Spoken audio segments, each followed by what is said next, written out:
saudar a Nova Democracia pelo convite, né, saudar o Instituto de Filosofia e Ciências Sociais, do qual fui aluno em 98 até 2000 de filosofia.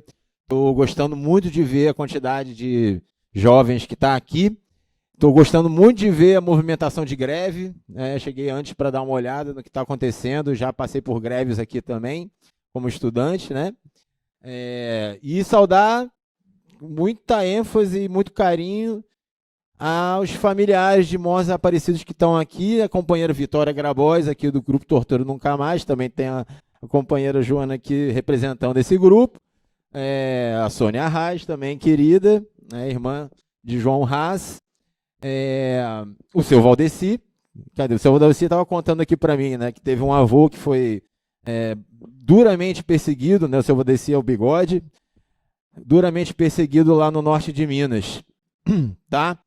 E eu acho que vou até começar por esse ponto, por esse tópico, que é assim, a gente estava papeando aqui com o Bigode e o companheiro Zé Carlos também, do LCP, como que as políticas públicas, as parcas políticas públicas que a gente conquistou no âmbito institucional, como a Comissão Especial sobre Mortos, Desaparecidos Políticos, como a Comissão de Anistia e depois a Comissão da Verdade, enfim, o Memórias Reveladas do Arquivo Nacional, né, são, digamos, 4 bons exemplos assim, de algo que a gente conseguiu avançar no âmbito institucional, né?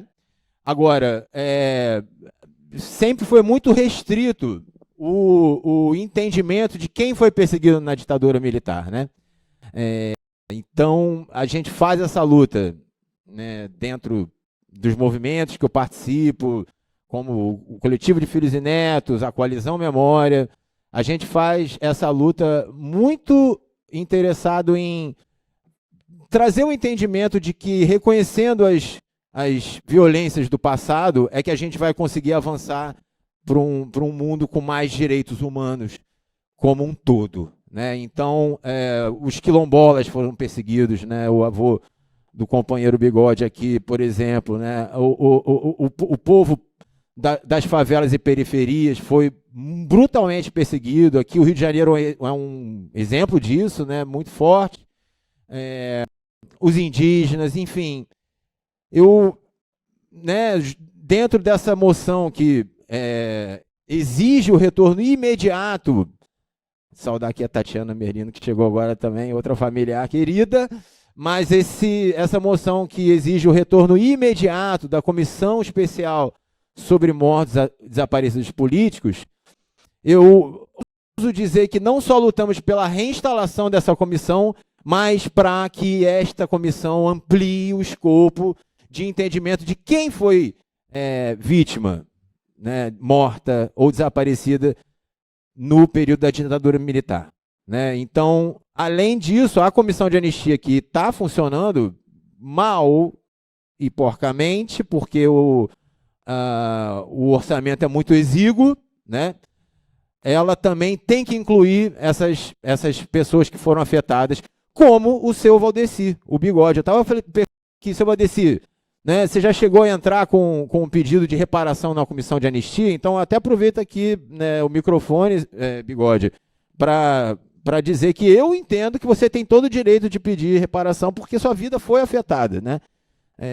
Lutou muito por ter uma terra, né, não conseguiu a transmissão, né, por exemplo, das terras do avô adequadamente, mas lutou mesmo assim por sua terra lá no norte de Minas, né? Então, eu queria deixar não é nem um pedido, né? É uma exigência ao Estado brasileiro pela ampliação desse entendimento, né, de quem foi vítima na ditadura militar. Ainda está restrito a um escopo de militantes organizados em partidos e organizações da luta armada, como o meu avô Mário Alves, né, presente, com certeza, mas não são só os Mário Alves. E a gente não vai avançar para algo mais próximo de uma democracia nesse país se a gente não incluir todo esse escopo de pessoas, de brasileiros e brasileiras, né, que foram perseguidos, afetados, mortos, desaparecidos, torturados na ditadura, tá certo? Então, eu não queria avançar aqui no meu tempo, mas vamos lá.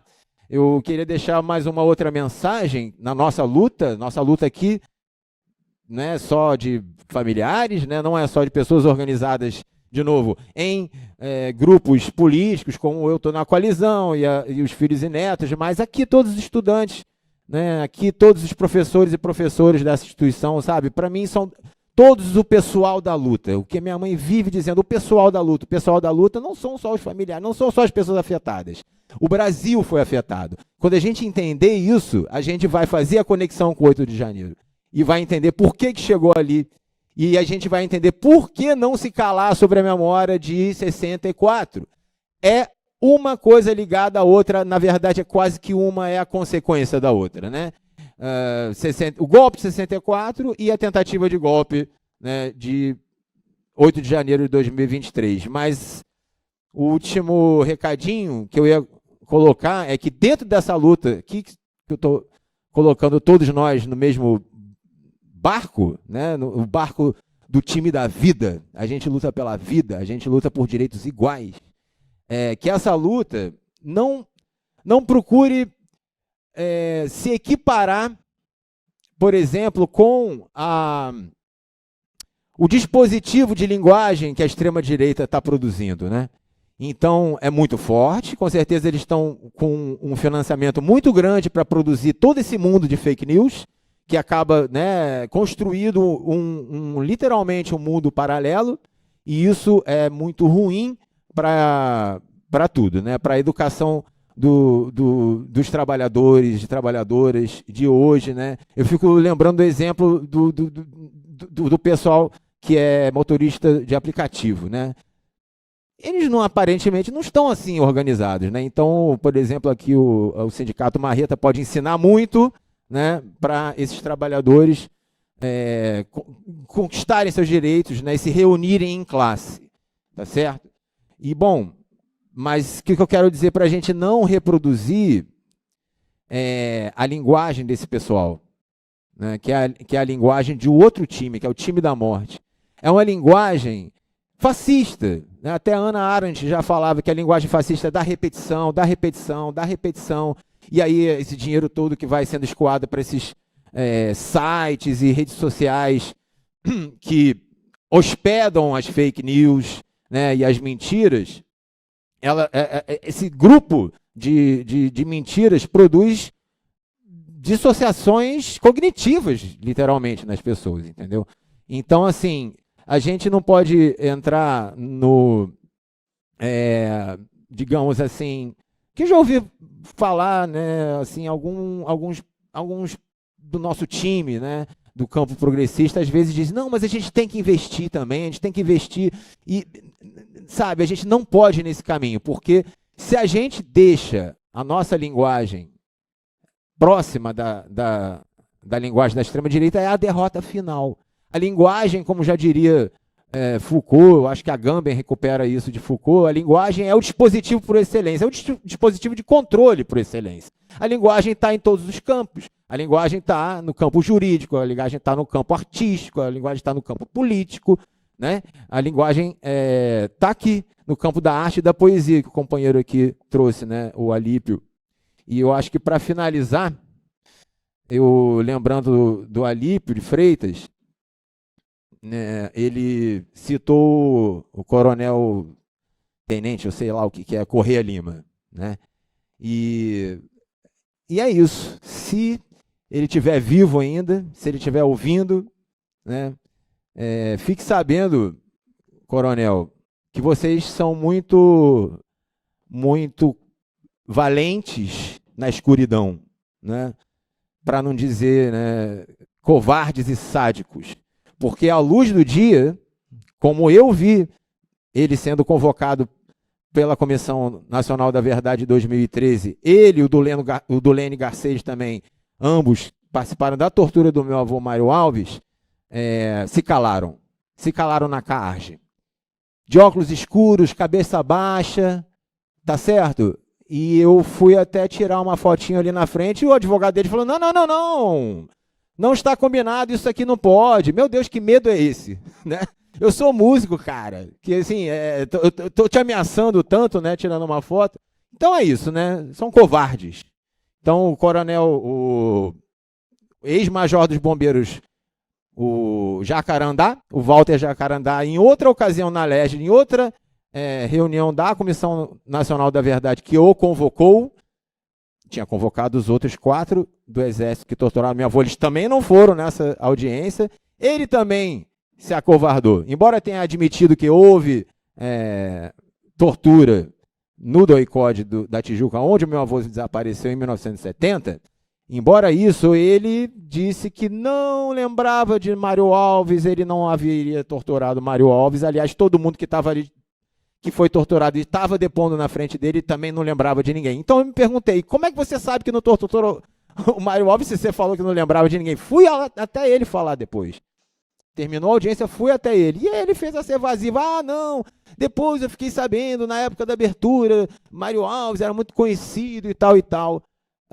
E aí ele pediu, por hoje é demais. Por hoje é demais e foi-se embora. Mas eu teria muita vontade, se o Major Jacarandá está me escutando agora, entendeu? De perguntar se ele tem netos, se ele tem netas, né?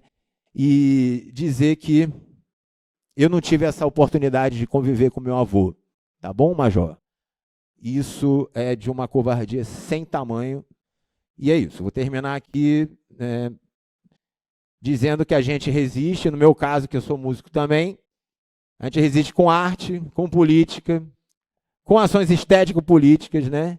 E trazendo sempre o aprendizado do Mário Alves, da minha avó Dilma Borges, de novo, né, da companheira Vitória Grabosa e todo o grupo Tortura Nunca Mais do Rio de Janeiro, da minha mãe Lúcia Alves, da Sônia Haas, né, e todos os companheiros e companheiras da resistência, os mortos e os vivos, e inclusive aqui a Ana Paula Oliveira, por exemplo, querida aqui das Mães de Manguinhos. A gente tem que fazer essa luta juntos, e juntas e juntas.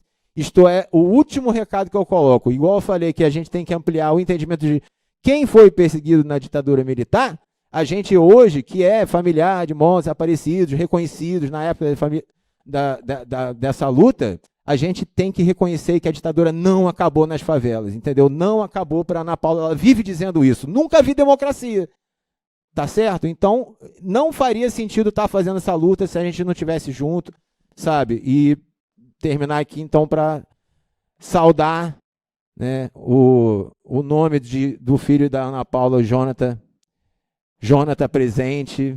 Um beijo, Ana Paula. A luta continua, galera.